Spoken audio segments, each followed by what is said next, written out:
నమస్తే మిత్రులారా, నేను అడ్వకేట్ చౌహాన్. మిత్రులారా, ఒక కేసులోని విషయం ఏంటి అంటే తల్లి చనిపోయింది.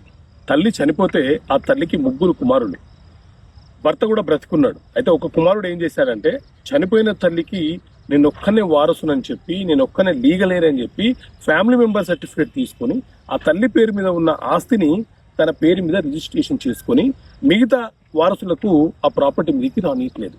సో ఇలాంటి సందర్భాలలో మనం ఏం చేయొచ్చు అని అంటే మిత్రులరా, సో ఎవరైనా ఒక కుటుంబ సభ్యులలో ఎవరైనా ఒక వ్యక్తి తల్లి కానీ తండ్రి కానీ చనిపోతే అతను మాత్రమే లీగల్ ఎయిర్ అని ఒక ఫోర్జరీ సర్టిఫికేట్ లేకపోతే అధికారులను తప్పుదోవ పట్టించి ఆ సర్టిఫికేట్ తీసుకుంటే వారి మీద ముందు మీరు ఒక క్రిమినల్ ఫోర్జరీ కేసుని ఫైల్ చేయించండి. ఆ తర్వాత suit for partition and separate position అనే కేసు న్యాయస్థానంలో ఫైల్ చేసి, ఇది మా అమ్మగారికి సంబంధించిన ప్రాపర్టీ, మా అమ్మగారు చనిపోయారు, పలానా డేట్ నాడు చనిపోయారు, ఆ ప్రాపర్టీకి మేమందరం వారసులము, ఆ ప్రాపర్టీ యొక్క రిజిస్ట్రేషన్ ని అంటే ఫోర్జరీ ద్వారా జరిగినటువంటి రిజిస్ట్రేషన్ డాక్యుమెంట్ ని క్యాన్సిలేషన్ చేసి పార్టీషన్ చేయమని చెప్పి సూట్ ఫర్ పార్టీషన్ కేసు వేసుకునే అవకాశం మనకు ఉంటుంది. Okay friends, thank you.